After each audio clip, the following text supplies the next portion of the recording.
Hi, it's me, the Gen X autistic. I can't even do my own intro. Let's try again. Hi, it's me, the autistic Gen X software developer with anxiety and depression, but some call me Tim. And today I want to talk about Dungeons and Dragons. I have a little sheet here that I put ideas down, and I have an idea. It says D&D, and that's all it says. And that isn't enough information for me to do a video. Like, I don't know. There's so many things I could talk about with Dungeons and Dragons. And I have no idea what I'm supposed to talk about. So let me just say, Dungeons and Dragons has played a big part in my life. When I was in high school, it was very cool. I remember the last day of school, I think, or the last couple days of school.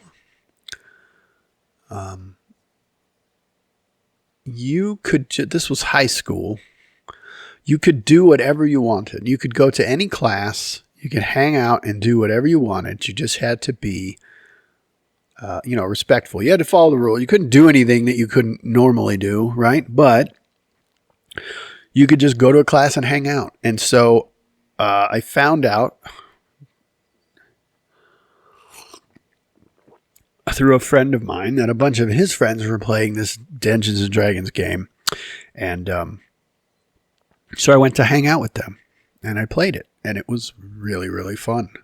And then we started having games on the weekends. And then I think we played every Friday night for a year easily. Yeah. And then we would play from like 6 p.m. to 4 a.m. once a week, every week. So hours. And it really taught me a lot about people. It taught me a lot about a lot of things. One thing I learned is that there are difficult players in Dungeons and Dragons. That I wasn't aware of this. But yeah, some people just don't know how to play with others. And they just turn into a gigantic problem for everyone. You kind of see people's true colors when they're playing D&D. And it's like, you are not a very good person. I think, they have Critical Role, right? And I believe that when they started, there was a problem player in their group they had to kick out. Unfortunately, my friends were also friends with the problem player, so they left him in. But it would have been a lot more fun if they hadn't. And then, now this, okay. So then, I joined the Army. I went to basic. I went to AIT, and I got stationed at Fort Campbell, Kentucky, 101st Airborne Division, Air Assault. Hoorah! If anybody is wondering, yes, I went to Air Assault School. Yes, I have Air Assault wings. Yes, I went before they made it easy. It's kind of a joke now compared to what it was back in the day. It was hard. Last time I checked, they made it easy. So to me, it doesn't mean anything anymore. If you didn't have to run around everywhere in boots and they didn't beat the crap out of you, you didn't really get your wings. You kind of cheated. But I joined the Army, which when we could talk about this also, it was incredibly bad for my depression. I was in a very, very dark place when I arrived at Fort Campbell. And so I thought, well, I don't have any friends. I don't have any fun.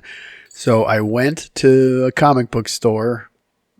I drove around. I found a comic book store. I went in, and of course they had a bulletin board of people looking for D&D players. And so I grabbed one and called and met up on a Friday night to play D&D with these random people. And at that D&D game was a girl who didn't belong there. She wasn't a D&D player at all. She'd never played before, and she didn't know what it was, so she just went with her friend and was like, okay, well, this is weird. Because this wasn't her thing, right? She was like a grown-up, and so didn't have time for playing. But there was a moment in the game where she had to flirt with somebody. I don't remember what was, I don't know what was happening, but she flirted with them. And as soon as she turned on her flirt, I was like, oh, wow. Oh, okay. I think I like this girl. So I married her, and we've been married over 30 years. So she, never played again. Never played, just that one time, I think, just to meet me was the only reason she went. Like, she didn't know why she was going, but that was why. The universe just kind of put us together with Dungeons and Dragons. So thank you, D&D. And yeah, I've played again through the years here and there with friends, and there are and are not problem players when we play, and we can and cannot have fun. And during the pandemic, it was a great time. Everything was Zoom, right? And so you could, we played online. Actually, a friend of mine was overseas, and he was like bored out of his mind. So he DM'd, and it was like, I don't know, like 4:30 in the morning for him, when it was in the evening for us or whatever. It was some random thing. He didn't care because it was like, I got nothing else to do. I can't wait. I'm looking forward to this, playing this D&D. Let's go. And it was quite a good adventure, actually. But for anybody who's wondering, why would you play D&D? I was thinking about it earlier, and I think it's a lot easier now to understand. Just go watch some videos, see what it's about. But basically, if you want it from me, there's many, many ways to play these role-playing games. They're just improv theater with constraints. I mean, that's all it is. You have dice you have randomness so that you can't just decide what happens.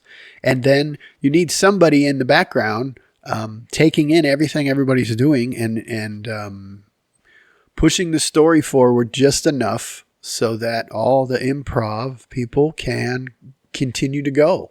And sometimes they throw in a curveball, right? Like, whose line is it anyway? They make it fun.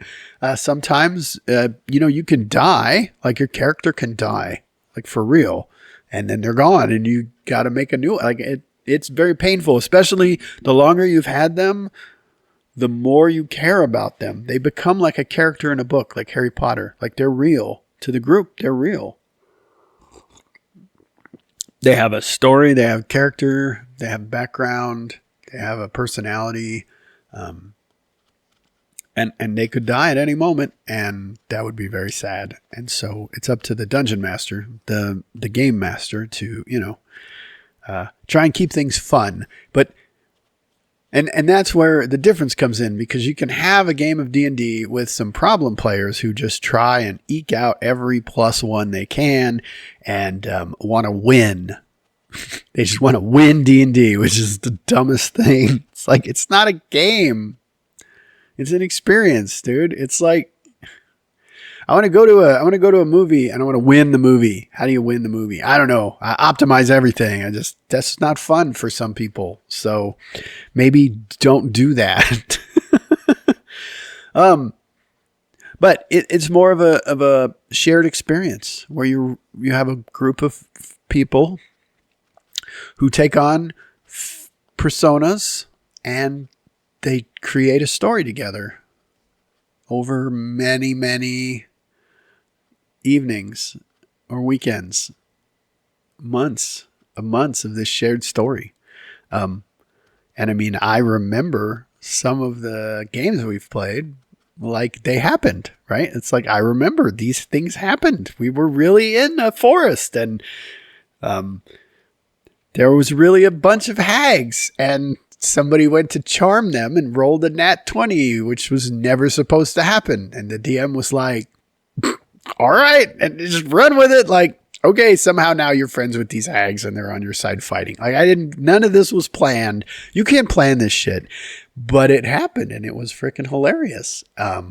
And it was an experience, a shared experience. I would never trade for anything. But not everybody always gels, you know. So there's some good life lessons in there too. It's a bit of a rambly video because I didn't put down what I was supposed to talk about. So I don't know. I don't even know how I did. Let me know in the comments below. Oh yeah, don't forget to like, comment, subscribe, do all the things for the algorithms, and let me know if you ever played D&D or you don't. You think it's dumb. You think it's fun. You liked it back in the olden times when it was like 5e or 2, man, OG. I don't think the first one was original. The first one was sort of a prototype. They should have, well, anyway, I'm rambling again. All right, till next time, peace.